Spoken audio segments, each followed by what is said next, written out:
nouvelle vidéo. Une vidéo sur la réaction de Ryo Sensei, une vidéo sur le top 10 pas des Hokage, des Kage les plus puissants. Vous allez bien, oui, ça fait longtemps et on se retrouve pour parler de Naruto parce que Naruto c'est la vie, Naruto vie, ça se passe ici et donc sur cette chaîne bien puissante, Ryo Sensei TV, on va parler de Naruto que Ninja Copieur il est juste monstrueux et a du Attendez, village caché de Konoha qui devient 6ème Hokage, ancien chef de l'équipe 7 et mentor de Sasuke, Sakura et Naruto. Il est top 10 Kakashi, s'il te plaît. Je sais pas, j'accepte. Non, top 10 Kakashi, non. Non, non, non, non. Il y a quand même Tsunade, il y a quand même il y a des Raza, il y a quand même des gens qui sont en dessous de Kakashi. Alors après, à voir ce qu'il va mettre au-dessus de Kakashi, mais pour l'instant, c'est un peu problématique de mettre Kakashi top 10 quand même. connu pour son utilisation du Sharingan. En tant que ninja copieur, il est juste monstrueux et a déjà copié un nombre incalculable de techniques. Kakashi aux 1000 techniques. Élève de Minato, il a su au fil du temps devenir de plus en plus puissant. Durant la 4ème grande guerre ninja, il a combattu Obito et a su montrer ce qu'il avait dans le ventre. Alors oui, effectivement, c'est le dernier du classement, mais ça n'enlève en rien ses exploits et son immense puissance. Ça c'est sûr, ça n'enlève rien à cette puissance phénoménale de Kakashi, même s'il est dernier du classement. Mais c'est vrai que j'ai envie de savoir c'est qui sont au-dessus en fait. C'est juste qu'au-dessus, on a de véritables monstres. Enfin, je l'avais liké. Ok. Donc en fait c'est une vidéo que j'avais déjà vue mais il y a fort longtemps.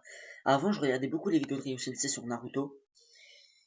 Ouais, ça fait au moins plus de je sais pas combien de temps. En tout cas je m'en rappelle plus du tout.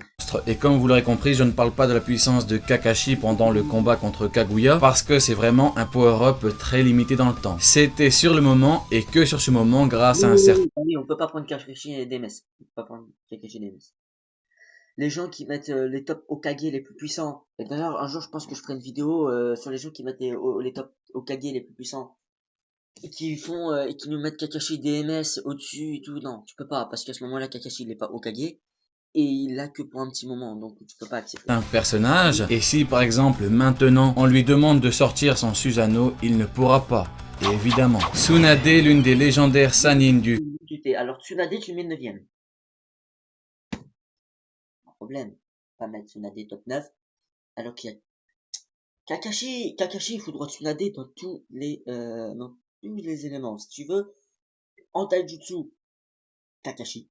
En ninjutsu, Kakashi. En genjutsu, Kakashi. Le seul là où Tsunade peut battre Kakashi, c'est ninjutsu médical. Et encore, oui, c'est juste seulement le ninjutsu. village de Konoha. Elle est considérée dans le monde tout entier comme étant la plus forte kunoichi, ainsi que la plus grande ninja médecin. Elle a une force physique incroyable, avec sa maîtrise parfaite de son Oui, c'est la plus forte des kunoichi, donc elle est au-dessus de Kakashi qui n'est pas le plus fort des ninjas. En fait, le truc c'est que si tu veux, Kakashi, c'est un mec et la plupart des persos qui sont forts dans Naruto, c'est des mecs.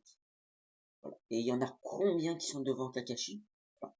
Mais du coup, comme Tsunade, c'est une kunoichi, pas la plus puissante des kunoichi, donc tu vas la mettre forcément, tu vas bien la scaler en haut. chakra. Elle peut concentrer une grande quantité de chakra dans chaque partie de son corps et ainsi leur donner beaucoup plus de puissance. Elle s'est parfaitement défendue contre Madara réincarné dont on connaît bien sûr le palmarès. Elle lui a littéralement arraché la moitié haute de son corps et elle a été obligée d'utiliser un clone Mokuton. Sans les gènes du grand-père de Tsunade, donc Hashirama Senju, il aurait été très mal. Elle a une maîtrise parfaite de son chakra, une énorme expérience en combat et a même battu le Raikage dans une épreuve de force. Ah ou hey. C'est quelle épreuve de force? Quelle épreuve de force tu me parles là? Parce que regarde, c'est tellement pas logique. Il me met Tsunade top 9 à top 8. Le Raikage, hein, non, celui qui parlait que, soi-disant, Tsunade avait battu en épreuve de force. Sauf que moi, la seule chose qui me revient où Tsunade a confronté A en épreuve de force, c'est sur un bras de fer. Et c'est pas Tsunade qui a gagné. Voilà. Donc voilà. Le quatrième Raikage. Il possède une vitesse et une force incroyables, c'est un surhomme, chef suprême des shinobi de l'Alliance Ninja. Il prouvera sa puissance à de nombreuses reprises. Une incroyable armure de Raiden au combat, un chakra Chef suprême de l'Alliance Shinobi des ninjas. Le ninja, c'est pas Gaara? Ah ouais, chef d'unité. Ouais, ok, chef sur le terrain, c'est peut-être Gaara. Mais ok, ouais, je sais pas. comparable à celui d'un bijou, juste histoire de se faire une idée. Il se dit lui-même être le ninja le plus rapide au monde depuis la mort du quatrième Hokage. Bah moi je dis que je suis le meilleur youtubeur, est-ce que c'est vrai? Non. Hein. Je dis que je suis le meilleur rappeur, est-ce que c'est vrai? Non. Voilà. Voilà, il y a une diff, hein. Lorsqu'il dit qu'il est le plus rapide, que c'est le plus rapide, hein. Voilà. Minato, et ce Minato, Naruto, il y en a plein, hein. Il y en a plein. jusqu'à ce que Naruto En étant vivant, ben Naruto, hein. Alors, oui, oui, oui. Et en plus, il y a une preuve, en plus. Il y a la preuve. himself le surpasse. Le style de combat du quatrième Raikage Tout à fait, c'est factuel. repose sur sa force ainsi que sa rapidité sans égale, combinée à son puissant Raiden. Selon Naruto, ne serait-ce qu'un coup de A pèserait une tonne. Onoki. Onoki est le troisième. Onoki top 7. Onoki top 7, ouais, ça va, ça va, ça va. Là, juste ça bug, en fait, c'est le côté, tu n'as des top 9 et Kakashi top 10. Mais Onoki top 7, oui, avec le Jinton, là. Tsuchikage du village d'Iwa. Aucun ninja de son village n'a été suffisamment puissant pour le détrôner de son titre. Et ce, malgré son grand âge. De par son âge, justement, il a une immense expérience en combat. Sans l'aide de Tobi, Sasuke serait mort avec l'attaque de Onoki. Il possède le Jinton, l'une des attaques les plus puissantes et destructrices de tout l'univers de Naruto. Il permet... On parle jamais assez de cette technique Jinton, hein. On parle trop du Rasengan, Chidori, Susanoo, et puis tout le délire, là. Mais on parle pas du Jinton, hein.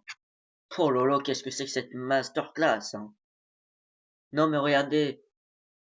Je sais pas, imaginons, t'as envie de détruire un bâtiment, Jinton. Qui a dit qu'il y avait plus d'espace? Qui a dit qu'il y avait plus d'espace? Non, mais c'est une dinguerie. Une dinguerie. Il a failli éliminer Sasuke, mais en quelques secondes. Mais Toby, il est plus rapide que le Jinton. Et ça, c'est incroyable, hein. Peut-être qu'un jour, je ferai une vidéo dessus sur la puissance de Toby. Je pense que je ferai pas sur la puissance de Bito, du coup, hein. Je pense qu'un jour, je ferai ça. Les différentes puissances de certains persos dans Naruto. Selon Mu, le maître de Onoki, d'allonger la durée de vie. Et ça, c'est assez incroyable. C'est également un immense maître en 2 tonnes. Il entraîna Deidara. Deidara, un monstre et un personnage mais emblématique de l'univers de Naruto. Onoki est un grand ninja et il mérite bien sûr sa place de numéro 8 de ce top Kage les plus puissants de tous les temps. Ici, bien sûr, on peut se demander pourquoi est-ce qu'il est plus puissant que le quatrième Raikage. Eh bien, c'est simple. Parce que durant la 4e grande guerre ninja, Onoki était le seul capable de rivaliser avec Mu, son maître des personnages vivants. Mu qui est bien sûr plus puissant que le 4e Raikage. Mu était le maître de Onoki. Et tu nous mets Mu top 6. Il y a un problème. Tu viens juste de nous dire que Onoki était plus fort que Mu et tu nous mets Mu top 6. Il y a un problème là. Il y a un vrai problème. Et tu nous mets Mu et Gengetsu Ozuki. Ce qui est au milieu là. Bah en fait il y a deux du milieu. Non mais en fait je comprends pas.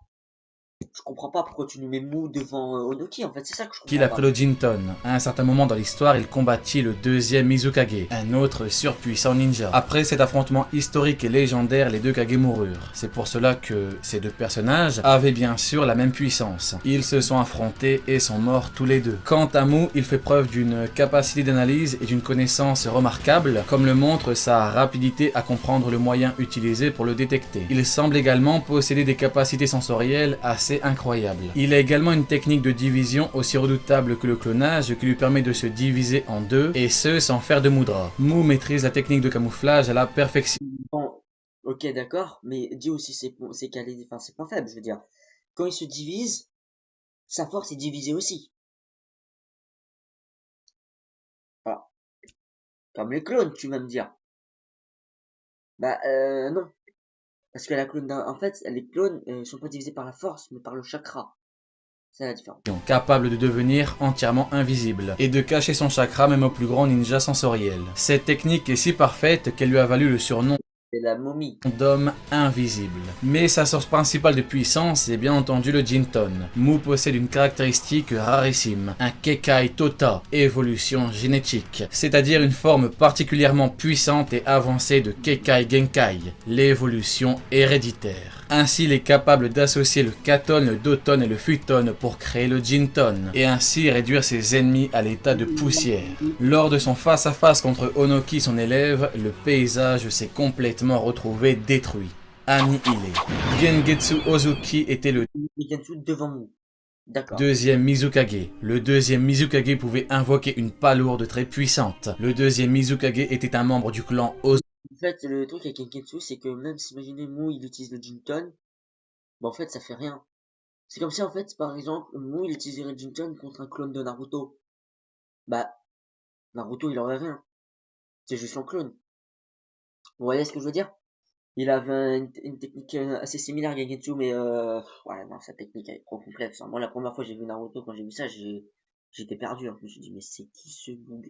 Mais c'est quoi ça? C'est quoi ça? Je suis choqué. Ozuki, comme Suigetsu, oui, comme lui, donc il pouvait bien sûr utiliser la technique de liquéfaction pour changer son corps en eau. Il possédait la particularité d'avoir une eau mélangée à de l'huile ayant des effets variés. Son huile lui permit entre autres de désagréger le sable de Gaara. Sa technique suprême était le brume du tyran, qui lui permettait de créer un clone fait d'eau et d'huile qui, dans un premier temps, se rétrécit et attaque l'adversaire avec une sorte d'excroissance aqueuse, prenant la forme d'une lame sortant de son bras. Cette version miniature est véloce et peut donc esquiver les coups avec une grande rapidité. Lorsqu'il bouge, il accumule de la chaleur au fil du temps et grossit en conséquence pour transformer l'eau en vapeur et ensuite exploser. La vapeur se refroidissant redevient de l'eau sous forme liquide, reformant l'épiderme du clone qui pouvait recommencer ce cycle sans fin. Cette technique était telle que même Mu, le deuxième Tsuchikage, ne pouvait rien contre lui. C'est l'une des techniques les plus puissantes et efficaces du monde. Il a fallu le sable d'or du père de Gaara plus l'intelligence de Gaara pour parer ces techniques. Maintenant, imaginez la combinaison. Un maniement parfait du Suiton, une Ça veut dire que là, tu mets Raza devant.